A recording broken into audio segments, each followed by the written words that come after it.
enter a realm where the wind carries mournful cries, where ancient Gothic shadows guard forbidden secrets, and the air is thick with dread. This is Tales for a Dark Night.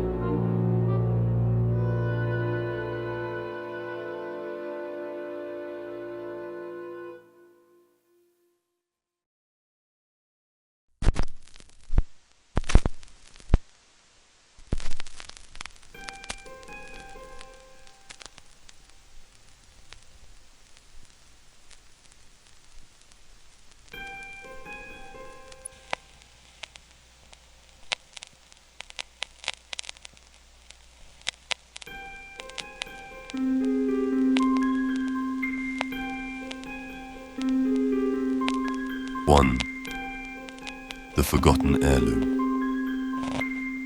The heavy crate arrived on a rainy morning, its wooden slats warped and soaked. It bore the distinct scent of damp earth and forgotten years. Nathan Harrow, a struggling artist, regarded the delivery with both curiosity and apprehension. The parcel came from a distant aunt he had met only once, a woman whose name was rarely mentioned in family conversations. The letter that accompanied the shipment was brief, scrawled in trembling handwriting. Nathan, this mirror has been in the family for generations. It is said to inspire those who look into it. Use it well. Aunt Vivian. The mirror, when he pried the crate open, was breathtaking. Encased in an intricately carved ebony frame, its surface shimmered as though it had captured the rain's light. The carvings depicted a chaotic scene. Serpents intertwined with roses, their thorns dripping blood. Nathan felt a shiver crawl up his spine, but dismissed it as fatigue. He lugged the mirror into his dimly lit studio, propping it against the wall opposite his easel. As an artist who primarily painted portraits, Nathan had been struggling to find inspiration. Days, even weeks, passed without a single stroke of the brush. Bills piled up, and his agent's patience wore thin.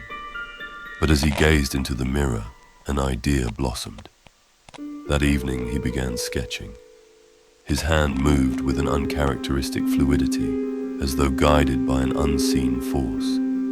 The image that emerged was a haunting portrait. A woman draped in dark fabric, her expression veiled in sorrow. Her eyes, hollow yet magnetic, seemed to pull at Nathan's very soul. The more he painted, the more vivid she became. Her pale skin glowed like moonlight. Her cascading black hair seemed to ripple in an unfelt breeze. He lost track of time, painting through the night. When he finally stopped to admire his work, the first rays of dawn spilled into the studio. Exhausted, Nathan collapsed onto the worn sofa. Before sleep overtook him, he thought he saw movement in the mirror. A shadow, faint but deliberate, flickered behind his reflection. The days that followed were a blur of feverish creativity. Nathan painted obsessively, each new portrait more unsettling than the last. The woman appeared again and again, her features growing sharper, more lifelike. Yet each time he completed a painting, he found himself dreading to look into the mirror.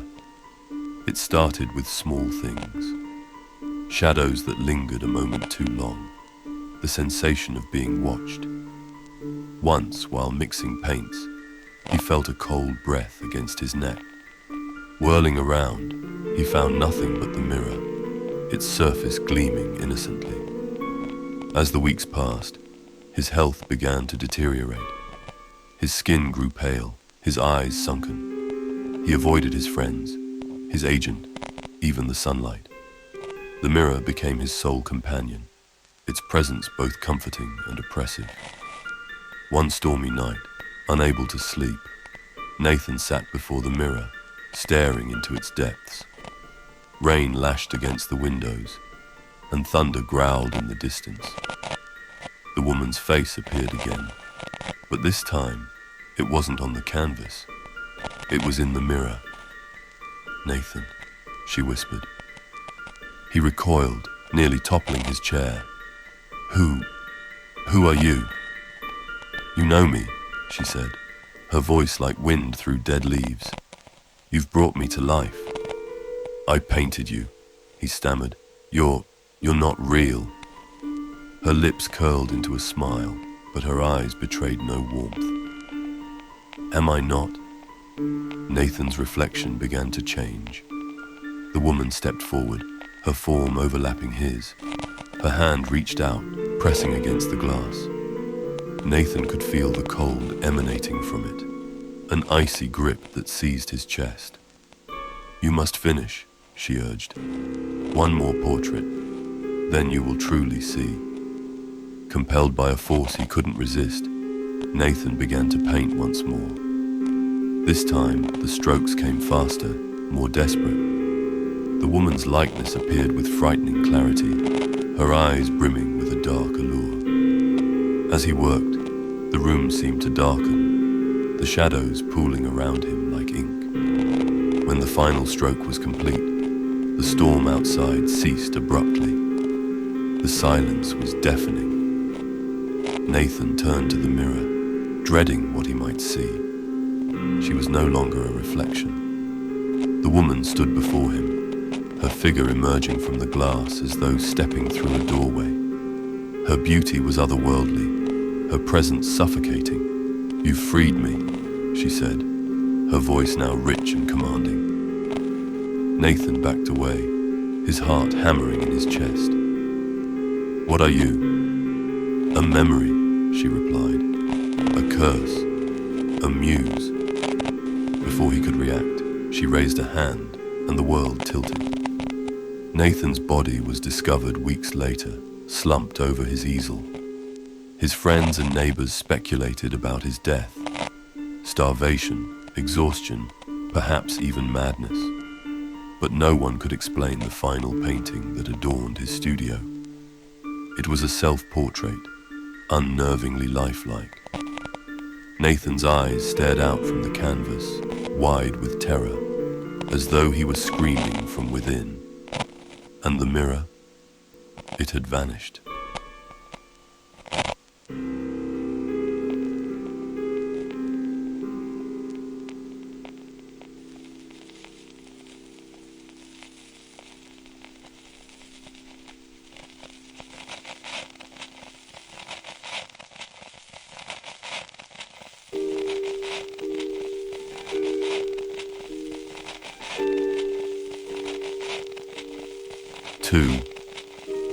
The Lighthouse Keepers Sin. The storm raged with a ferocity that rattled the stone walls of Greyhaven Lighthouse. Waves crashed against the cliffs, their thunderous roars drowned by the howling wind. Inside, Robert Torrance sat by the fire, nursing a cup of rum-laced tea, his gaze fixed on the dancing flames. The lamp atop the lighthouse burned brightly, cutting through the tempest like a sentinel's gaze. But tonight, Robert had extinguished it. The deed was done hours ago. The lantern's powerful beam, the beacon of hope for sailors navigating the treacherous coast, had been snuffed out under the pretense of mechanical failure. This was no accident, no mere oversight. Robert had calculated the timing carefully. Greed had driven him to darkness. Greyhaven was known for its rocky shoals and the countless ships that had met their doom there.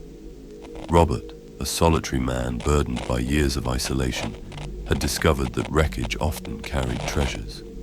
Chests of goods, barrels of wine, and even the occasional coin hoard had washed ashore from vessels lost to the merciless sea. But the merchant ship Aurelia promised far more. Rumors of its cargo, priceless silks, rare spices, and gold, had reached Robert through hushed conversations during his last trip to the mainland. When he learned the Aurelia would pass Greyhaven, he devised his plan: extinguish the light, let the ship flounder, and claim its spoils. As he sipped his tea, guilt clawed at the edges of his resolve. He told himself the Aurelia's captain would steer clear of the cliffs. Surely they'd noticed the danger before it was too late. But deep down, Robert knew the truth. The crash came just before midnight. The sound was deafening, a cacophony of splintering wood, the metallic groan of a hull tearing apart, and the desperate screams of men lost to the churning sea. Robert froze, the cup slipping from his hand and shattering on the stone floor. For a long moment, he sat in stunned silence, the weight of his actions pressing down on him. Then he moved. Donning his heavy coat, Robert grabbed a lantern and trudged out into the storm. Rain lashed against his face, and the wind fought to push him back, but he pressed on. The cliffs loomed ahead, their jagged edges a silhouette against the storm-lit sky. When he reached the edge, the sight before him was both haunting and mesmerizing. The Aurelia lay broken against the rocks, its once proud mast now splintered stumps. Wreckage littered the shoreline, and bodies floated amidst the debris. Robert's heart sank, but he forced himself to descend the treacherous path to the beach.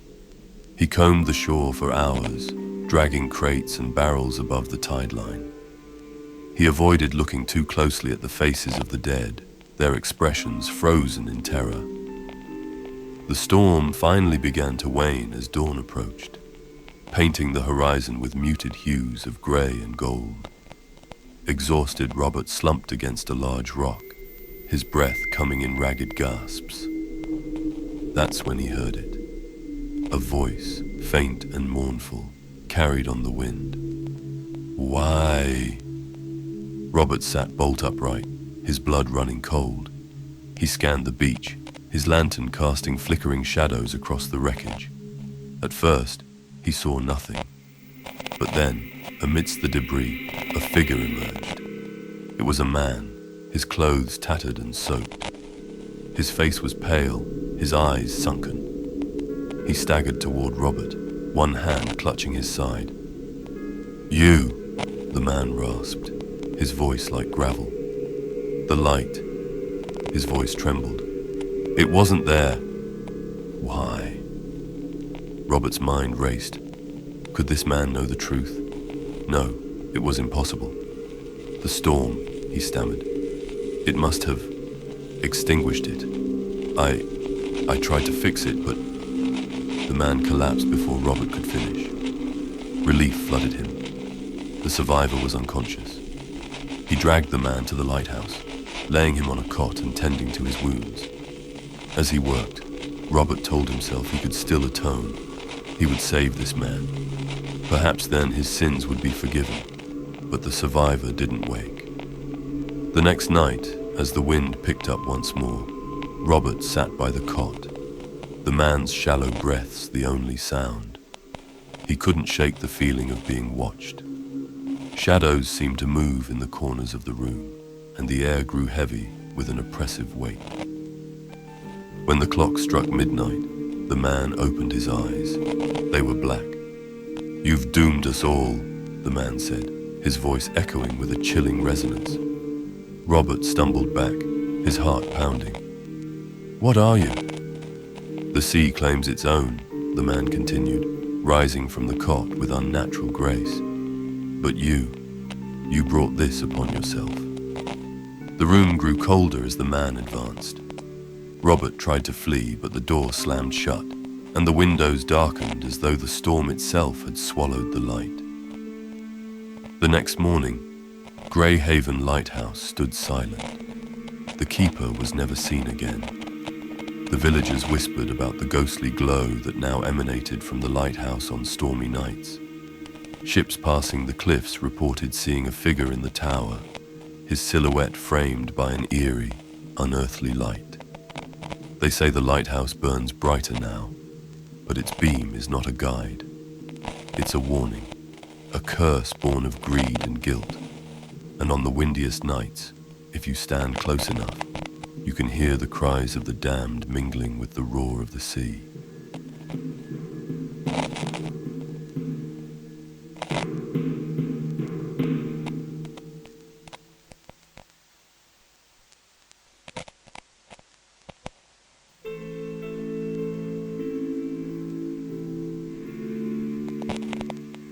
3. The Black Key.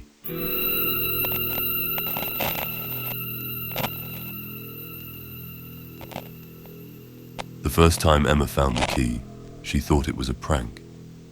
It appeared on the floor of her room in the boarding house, lying just inside the door like it had been slipped under the frame. Matte black, cold to the touch, and intricately crafted, it looked older than the building itself. Emma turned it over in her hands, searching for clues. No engravings, no markings, just a vague unease that settled in her chest as she held it. Her flatmate, Claire, brushed it off. Probably dropped by the landlord, Claire said with a shrug, sipping her tea. But it doesn't fit any of the locks here, Emma countered, holding the key up to the candlelight. Then toss it. What's the big deal? Emma meant to throw it away, but instead she placed it in her dresser drawer, forgetting about it. At least, until the next morning, when she found the key again, this time on her nightstand. Emma stared at the key, her heart pounding. She hadn't touched it since putting it away. "Claire, did you move this?" she asked as her flatmate walked into the room. Claire frowned, glancing at the key. "I don't even know where you kept it. Maybe you sleepwalked." Emma didn't respond. She wasn't prone to sleepwalking. Something about the key felt wrong, but she couldn't explain why. That night she locked the key in a box and slid it under her bed. She even checked the lock twice before going to sleep. But when she woke, the box was open and the key sat neatly on her pillow. By the fourth day, Emma decided to get rid of it. She walked to a nearby park, key in hand, and threw it into the deepest part of the pond. She stood there, watching as ripples spread across the water, and felt an odd sense of relief. But when she returned home, the key was waiting for her, sitting on the shelf above the stove like it had never left. Emma's unease grew into fear. She tried burning it, smashing it with a hammer, even burying it miles away. Every time the key returned, it became heavier in her hand, colder, as though mocking her attempts to escape it. That night, she dreamed of a door. It stood in an endless void, blacker than night. The key hovered before her, urging her forward. She didn't want to approach, but her legs moved on their own. The door seemed to pulse with a dark energy, and just as she reached out to touch it, she woke up, gasping for air. The key was on her nightstand again, but this time, something was different. A folded piece of parchment lay beneath it. Emma opened it with trembling hands. The handwriting was jagged, uneven, as though written in haste. "Turn the key and know the truth." Emma stared at the message, her mind racing. Was this a hallucination? A prank gone too far? She had no answers, only the growing sense that the key, and the door in her dreams, wasn't going to let her go. Over the next few days, the dreams became more vivid. The void around the door seemed alive, whispering in a language she couldn't understand. The whispers grew louder each night, filling her ears until she woke in a cold sweat. Claire noticed the change in her. "You look like you haven't slept in weeks," Claire said one morning, her tone laced with concern.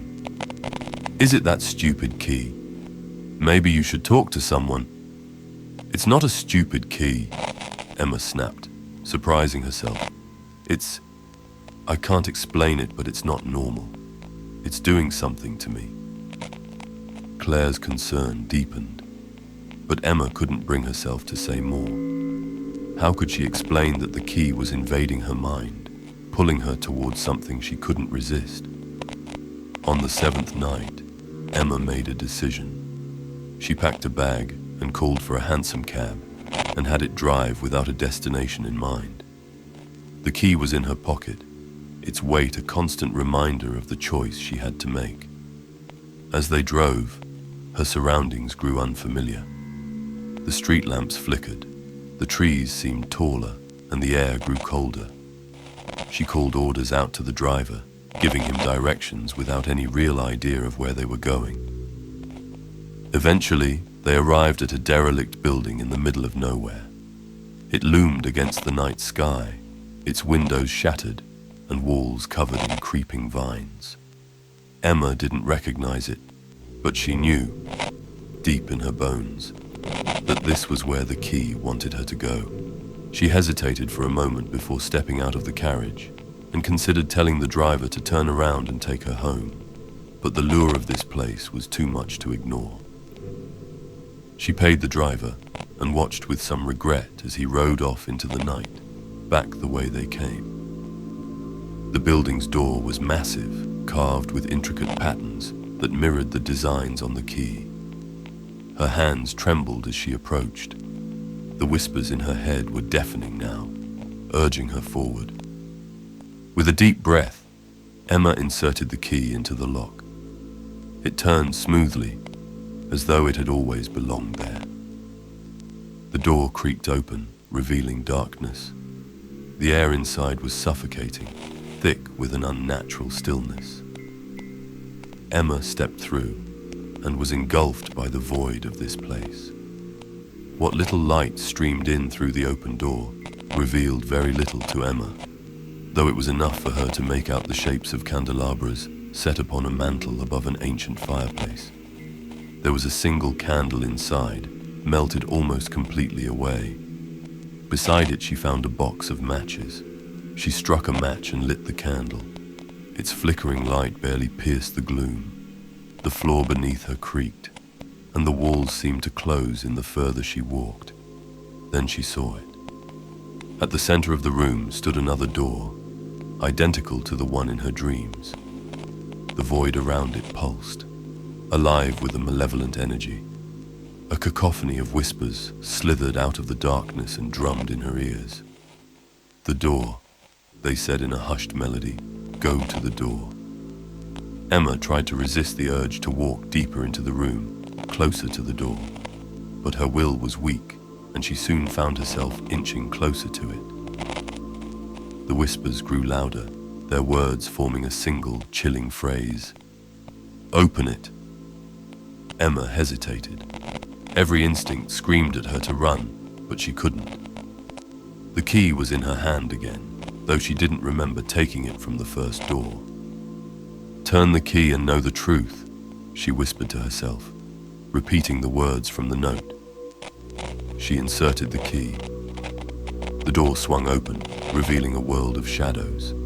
Twisted figures moved within, their forms barely distinguishable from the darkness. A cold wind rushed past her, blowing out the candle and carrying voices that spoke of loss, betrayal, and despair. At the center of it all was a figure, tall, cloaked, its face obscured. "You have come," it said, its voice echoing like thunder. "What do you want from me?" Emma demanded, her voice trembling. "The key has found you," the figure replied. "It brought you here to atone for your transgressions in this life." "Transgressions?" Emma asked with puzzlement. "I have nothing to atone for. I confess my sins every Sunday at church."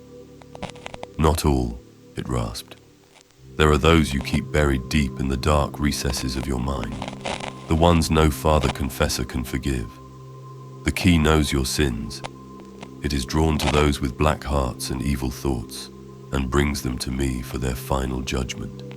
Remember the boy." Emma's heart sank, and all the color ran out of her. The boy. It had been so long ago. She was barely a woman when it happened. She didn't mean to kill him, but he had tried to hurt her. She left him in the dark alley where he dragged her, and prayed that no one would find out it was her. When the body was found, the police blamed it on a vagrant that had accosted several other women and young men in the area. He had been found guilty in a speedy trial and hung several weeks later. Emma never spoke of the incident to anyone and did everything she could to bury the memory of it. And now, here it was, brought back to the surface, dug up from the grave of her past life. Emma turned to run, but the door leading to the street slammed shut, cutting off the last of the light and making the darkness of the room complete. "There is no escaping," the figure said. "You have unlocked the way, now you must pay the price." The shadows surged forward, wrapping around her like chains. Emma screamed, but her voice was swallowed by the void. Days passed, and when Emma didn't return home, Claire reported her missing, but the police found no trace of her. The only clue was the bag she packed, sitting on the stoop of an old, crumbling building. Inside, they found a solitary room, devoid of windows or any other doors leading in or out. In the center of the room was a single black key resting on the floor. The key has been passed through many hands since then, always returning, always finding someone new, and each time the whispers begin again, calling for the next soul to unlock the door.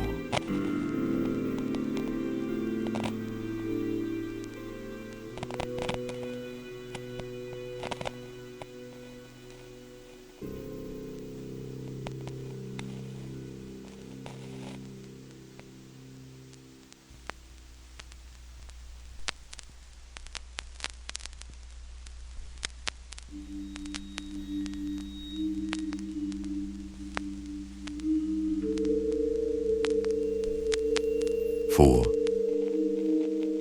The Corpse Garden.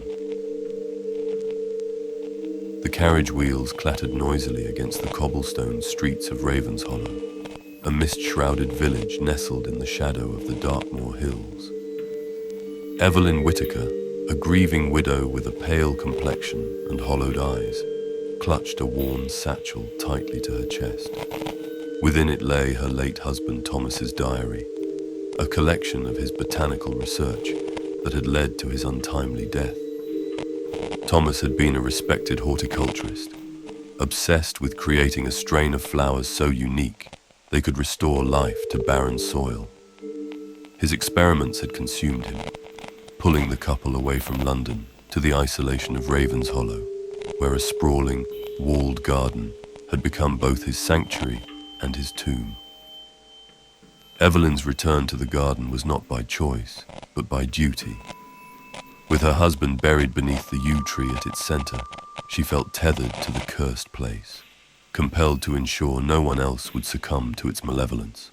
The garden gates groaned on rusted hinges as Evelyn entered, the air thick with the cloying scent of decay. The plants Thomas had nurtured grew wild, their vines curling like grasping fingers over the cracked pathways. Strange blooms, dark crimson and as black as midnight, nodded gently, as if acknowledging her presence.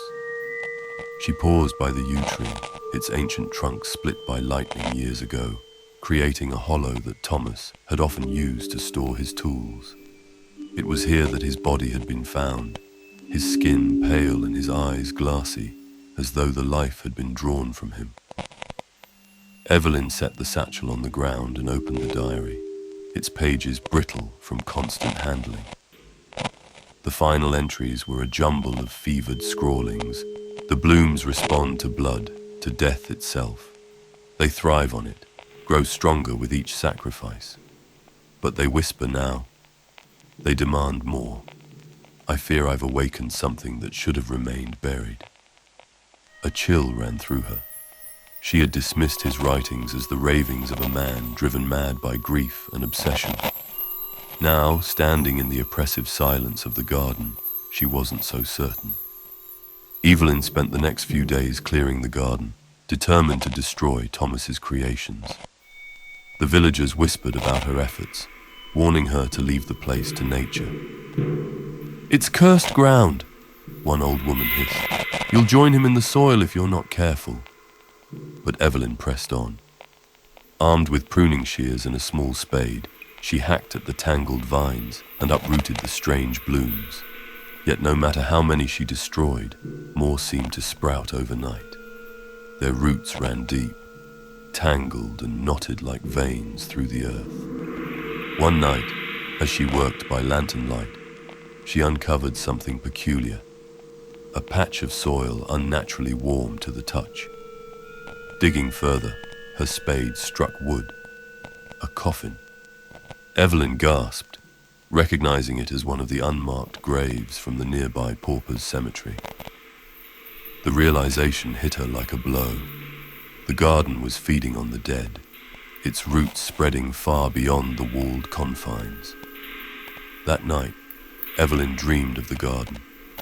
In her vision, the flowers opened like mouths, revealing rows of needle-sharp teeth. The vines coiled around her ankles, pulling her into the soil. She awoke drenched in sweat, the scent of blood and earth clinging to her. Desperate, she sought help from Father Hawthorne, the village priest. "The garden is cursed," she confessed. "It thrives on death. It's spreading." The priest frowned deeply, but agreed to visit the garden. Together they approached the yew tree. As Hawthorne recited prayers and sprinkled holy water, the ground beneath them began to tremble. A low, guttural sound rose from the earth, a sound that could only be described as hunger. Without warning, a vine shot from the soil, wrapping around Hawthorne's leg and dragging him to the ground. Evelyn screamed as the priest was pulled toward the yew tree, his cries silenced as the earth swallowed him whole. Evelyn fled to the village, her mind reeling. But when she returned with the constable and a group of laborers, the garden was silent, serene. There was no sign of Father Hawthorne, no evidence of the attack. The villagers began to shun her, whispering that grief had driven her mad. Alone and isolated, Evelyn resolved to end the garden's reign of terror herself. She fashioned a torch from oil-soaked rags and lit it with trembling hands. As the flames licked at the vines, the garden seemed to awaken. The plants writhed, their blooms screeching like banshees. The ground split open, revealing a network of roots pulsating with crimson light. The yew tree split further, and from its hollow emerged a figure. Thomas, or what was left of him. His eyes glowed with an unnatural light, his body entwined with vines. "Evelyn," he rasped, his voice a haunting echo. "Why have you returned? The garden needs you." Tears streamed down her face as she raised the torch. "You're not my Thomas," she whispered, hurling the flame into the roots. The fire spread quickly, consuming the garden in an inferno. But as the flames grew, so did the garden's resistance. Vines lashed out, dragging Evelyn into the center of the blaze. Her screams echoed through the night, mingling with the wails of the dying garden. By dawn, all that remained was ash and scorched earth. The villagers found no trace of Evelyn or the garden. The land where it once stood became barren, a scar on the landscape. Yet, on moonless nights, travelers claimed to hear faint whispers and see crimson blooms rising from the ashes, as if the garden still hungered.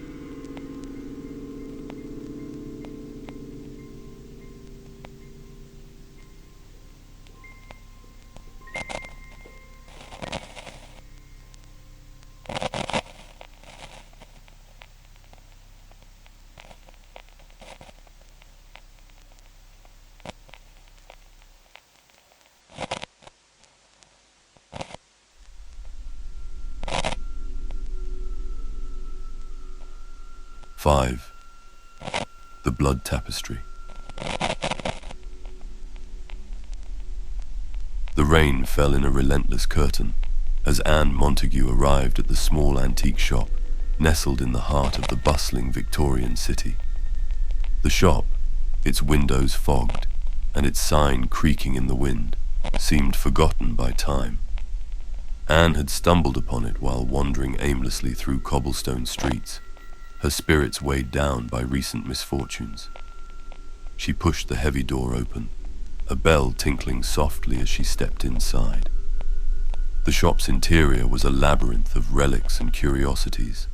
Shelves overflowed with books, trinkets, and artifacts, their origins as mysterious as their purpose.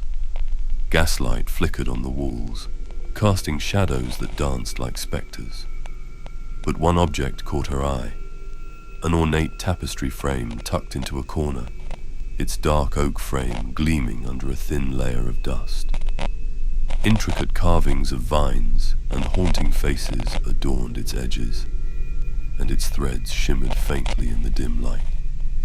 "Ah, you've found quite the piece," the shopkeeper said, appearing from behind a stack of tomes. He was an elderly man with a knowing smile. "An unusual find, that one. Came from a crumbling manor house. They say it's cursed, but you don't believe in such things, do you?" Anne chuckled nervously. She wasn't particularly superstitious, but the frame's presence unsettled her. Yet something about it drew her in. Against her better judgment, she purchased it, convinced she could create a tapestry that would rival the beauty of the era's finest weavings. That evening, Anne set the frame up in her modest parlor. It seemed almost out of place among her simple furnishings, yet its elegance lent a peculiar charm to the room. As she examined it more closely, she found a silver needle resting on the frame and a scrap of parchment tucked into a crevice. The handwriting was faint but legible. "This frame tells stories through its threads, weaving beauty and tragedy alike. Beware, it hungers for blood. A drop to begin, a tragedy to end. Use it wisely, or not at all." Anne laughed uneasily, brushing the warning aside as a relic of some bygone superstition. That night, under the glow of oil lamps and the soft light of the full moon streaming through her lace curtains, she decided to test the frame. Almost instinctively, she pricked her finger with the needle, a single drop of blood staining the shimmering threads. The frame began to hum softly, its threads glowing as Anne wove. The first tapestry depicted a serene meadow bathed in golden light. A child chased butterflies, while a mother watched from beneath a tree. The scene was so vivid that Anne felt she could step into it. She hung it on her wall, marveling at the detail. But by morning, the tapestry had changed. The meadow had grown wild, the sky darkened, and the child was gone. Only the mother remained, her expression twisted with fear. Disturbed, Anne resolved to leave the frame untouched. Yet night after night she felt its pull. Each new tapestry was more haunting than the last. A crumbling castle besieged by faceless figures, a shipwreck with desperate hands reaching for salvation, a woman weeping over an empty cradle. Each time she pricked her finger, the frame demanded more, the threads darkening as the stories turned grotesque. Weeks passed, and Anne began to notice changes in herself. Her complexion grew pale, her dreams filled with the figures she had woven. Worse still, the tapestries began to whisper. At first it was faint, like the rustling of leaves. But soon, the voices grew distinct, calling her name, begging for release. One evening, unable to bear the isolation, Anne confided in her friend Victor. A scholar with a fascination for the occult, he listened intently as she recounted her experiences. "You must destroy it," Victor said, his face grave. "Such artifacts are never gifts, they are traps. The frame's power is feeding on you." Anne nodded, but the thought of destroying the frame filled her with dread. That night, she resolved to weave one final tapestry, a depiction of her triumph over the frame. She would show it that she was its master, not its slave. As the moonlight bathed her parlor, Anne began her last work. The frame's threads felt alive, writhing under her touch. The tapestry took shape quickly, a woman standing before a fiery frame, its threads burning away into ash. The image was vivid, defiant, but as she worked, a deep unease settled over her. The figures in the tapestry, the woman, the frame, the flames, seemed to shift when she looked away. When she finished, she stepped back, her fingers trembling.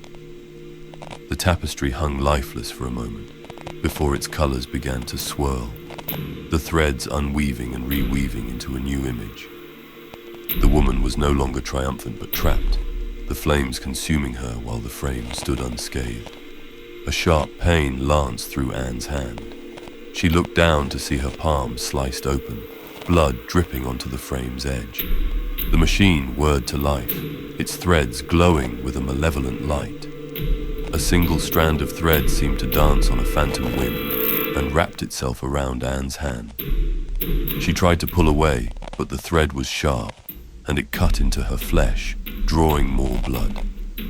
Anne screamed, reaching out to a nearby table where a pair of scissors sat with her sewing kit. But as the tips of her fingers brushed against the edge of its handle, a dozen more threads lashed out from the loom and tangled around her waist. Anne let out a startled cry and felt a tug in her midsection. The threads were pulling her into the loom. Anne screamed again with defiant rage and tried shifting her weight to the left, away from the loom, but it was no use. The threads were too strong, too sharp. They cut lashes into her dress, tearing the fabric, and then dug into her waist, causing more blood to seep from her body. She was in the grasp of evil. The loom was indeed a cursed object. Why had she bought it? Why had she not heeded the warning of the note she found? As she was drawn into the loom and the weaving threads creating a new tapestry, Anne made one last desperate attempt to pull away. She reached out with her free hand and grabbed the wooden frame. Her hand impaled itself on the needle. Anne screamed in agony as the needle tore into her palm, slicing it open until a torrent of blood ran down the edge of the frame. Anne could feel the threads coursing through her body as they penetrated her skin. Ribbons of flesh and blood began to meld into the new tapestry being woven by the loom. The last thing Anne saw was an image of herself in a mirror across the room, and she had time to think that she looked like someone being crucified in a biblical tale. The next morning, Victor arrived at Anne's home, alarmed by her silence. He searched every room but found no sign of her. Finally, in the parlor where the frame stood, he discovered the tapestry. It depicted her home in eerie detail, every window and piece of furniture rendered with unsettling precision. In one of the windows stood a figure, Anne, her face frozen in a scream. Victor's blood ran cold. He turned to the frame, its threads dark and still.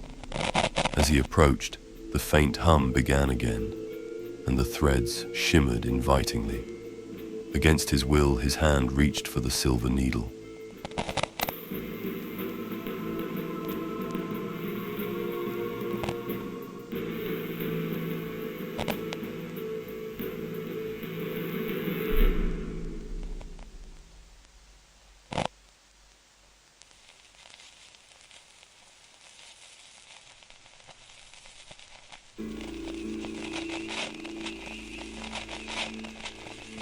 Six. The Midnight Abbey.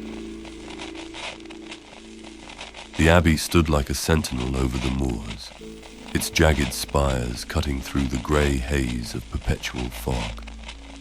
St. Araman's Abbey had been abandoned for nearly 2 centuries, its stones blackened with age and soot. To the villagers of Hallowmere, it was a cursed place, a labyrinth of ruin best left undisturbed. But to Dr. Oliver Hawthorne, a man of science and burgeoning archaeological acclaim, it was an irresistible puzzle. The stories surrounding the abbey were tantalizing in their absurdity. It was said that the monks who once dwelled within were practitioners of strange rites, their faith twisted by the discovery of an ancient relic buried beneath the grounds.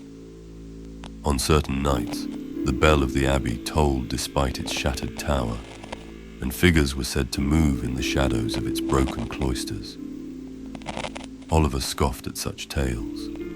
The relic, he reasoned, was likely a simple artifact of Roman origin, or perhaps even older, his real prize.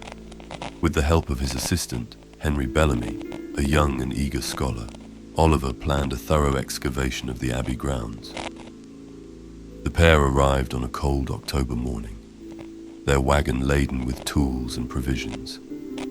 The villagers refused to guide them and would not venture closer than the outskirts of the moors. "Leave it alone," one old woman had warned, clutching her rosary. "It will take more from you than you can bear to give." Ignoring the caution, Oliver and Henry trudged up the overgrown path.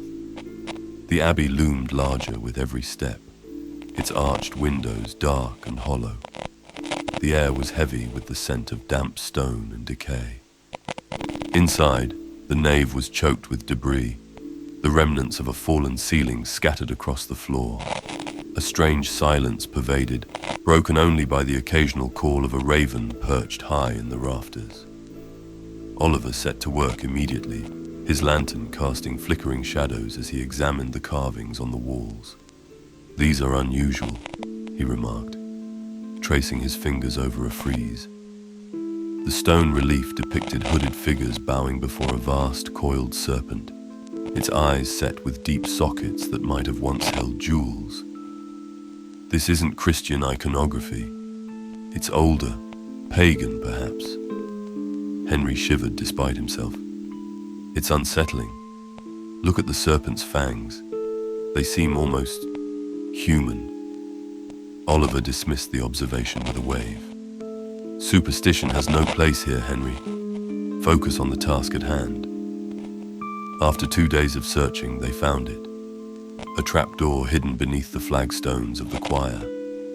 The iron ring embedded in the stone was cold to the touch, as if it had not felt the warmth of human hands in centuries. With great effort, they pried it open, revealing a set of stairs descending into blackness. The air that rushed out was stale and cold, carrying with it the faintest scent of rot. Lanterns lit, they descended into the abyss. The stairs opened into a vast crypt, the walls lined with alcoves containing skeletal remains.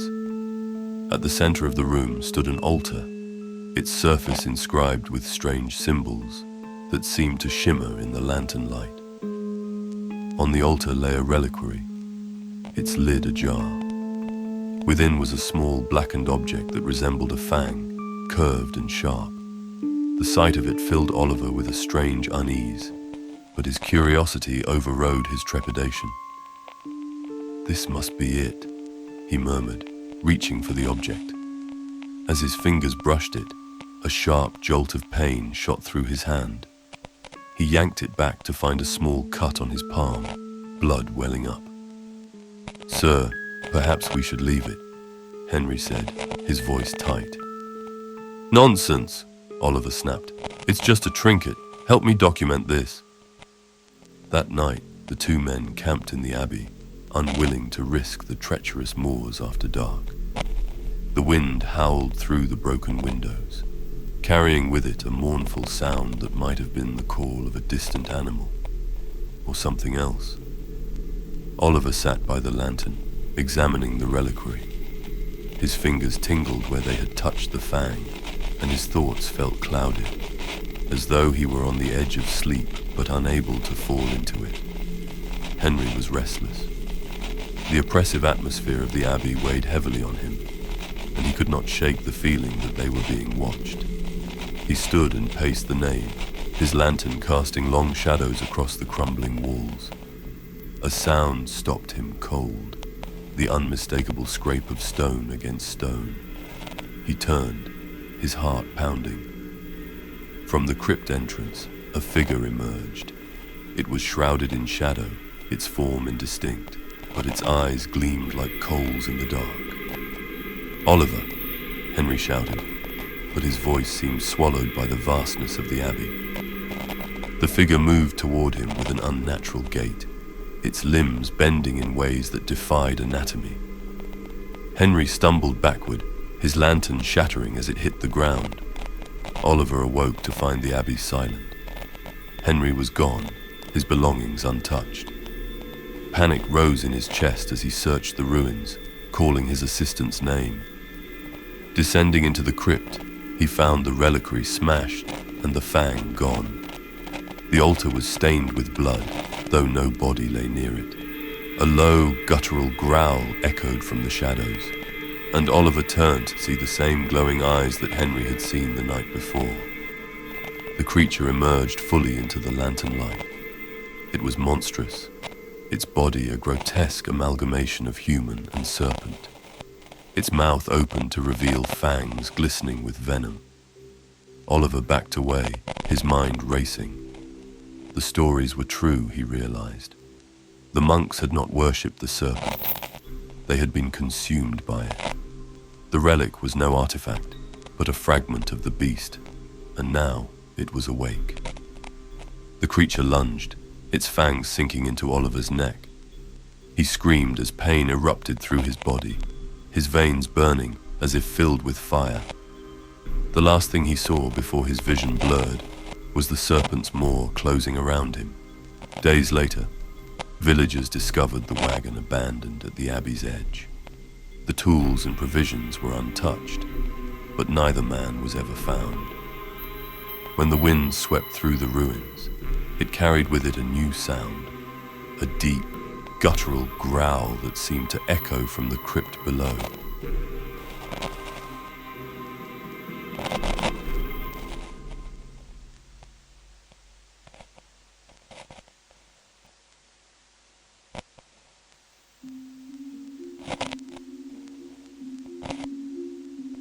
Seven. The Gravekeepers Lantern. The village of Evershade nestled in a valley perpetually shrouded by mist, its graveyard sprawling across the eastern hill like a silent audience to the decay of time. At its heart stood the Gravekeeper's cottage, a crumbling structure of stone and ivy. Within its damp walls dwelled Arthur Latch, the Gravekeeper, a man who had spent the better part of 3 decades tending to the dead. Arthur was a stooped figure with a face carved by years of toil and solitude.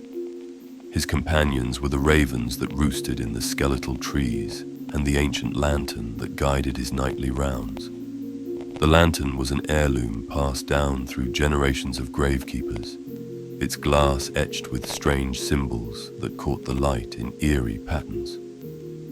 The villagers whispered that the lantern was cursed, but Arthur dismissed such talk as the folly of idle minds. On a cold November evening, a knock at Arthur's door disrupted his quiet supper. When he opened it, he found the village priest, Father Harrow, standing in the doorway, his face drawn with worry. "There's been a death," Father Harrow began, his voice trembling. "A young girl, Elizabeth Harrow, my niece. You'll need to prepare a grave." Arthur nodded solemnly. "When did she pass?" Father Harrow hesitated, his eyes darting to the lantern hanging by the door. "Last night. But the manner of her death was strange. I should warn you, the body, it is not at peace." Arthur's brow furrowed, but he asked no further questions. The lantern at his side, he trudged up the hill to the Harrow family plot. The grave was ready by midnight. The coffin arrived soon after, carried by a somber procession of villagers. As the priest recited prayers, Arthur noticed the crowd shift uneasily. Whispers spread like wildfire when the coffin lid was briefly opened to reveal Elizabeth's face. Her eyes were open, staring into nothingness, her mouth frozen in a silent scream. "She's cursed," someone muttered. Father Harrow's voice faltered, and the ceremony concluded hastily. Arthur was left alone to complete the burial.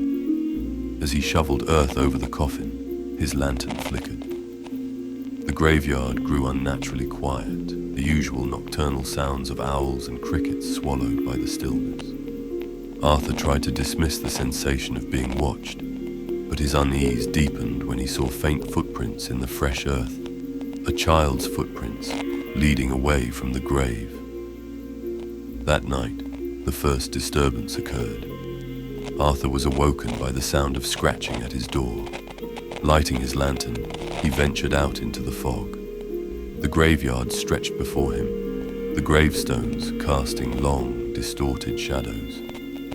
Near Elizabeth's grave, the earth was disturbed. A small handprint marked the soil, its fingers clawing upward as if the girl had tried to escape. Arthur's breath caught.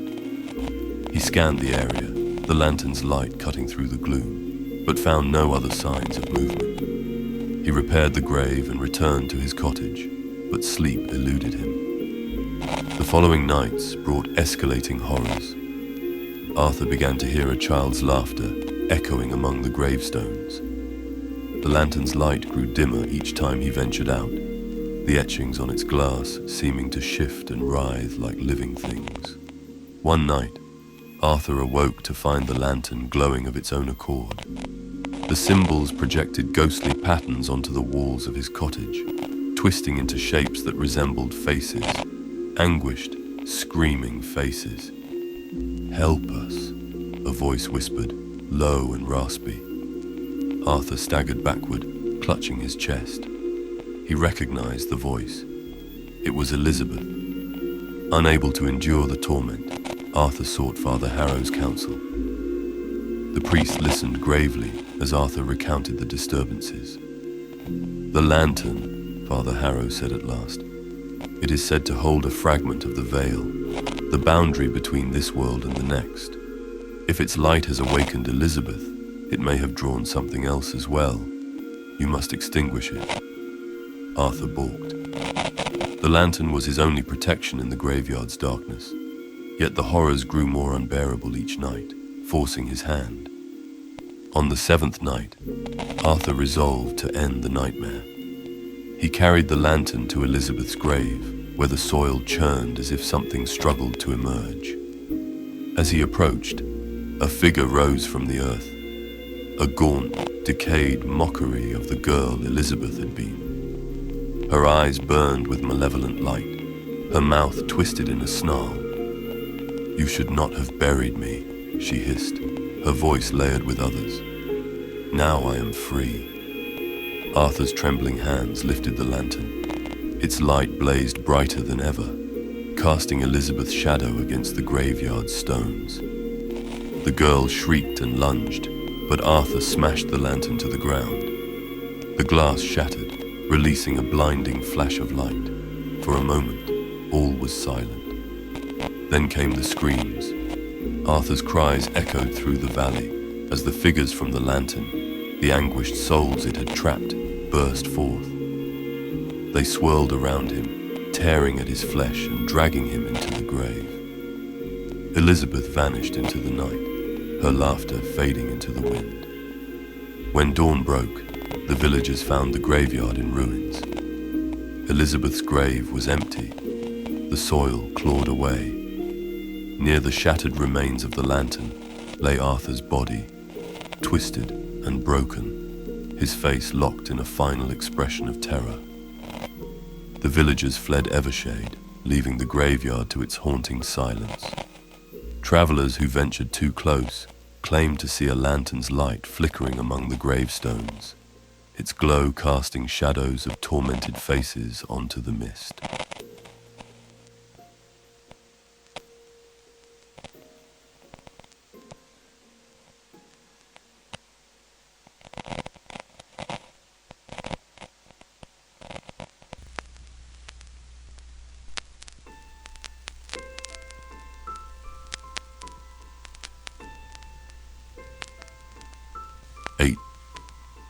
The Glass-Eyed Collector.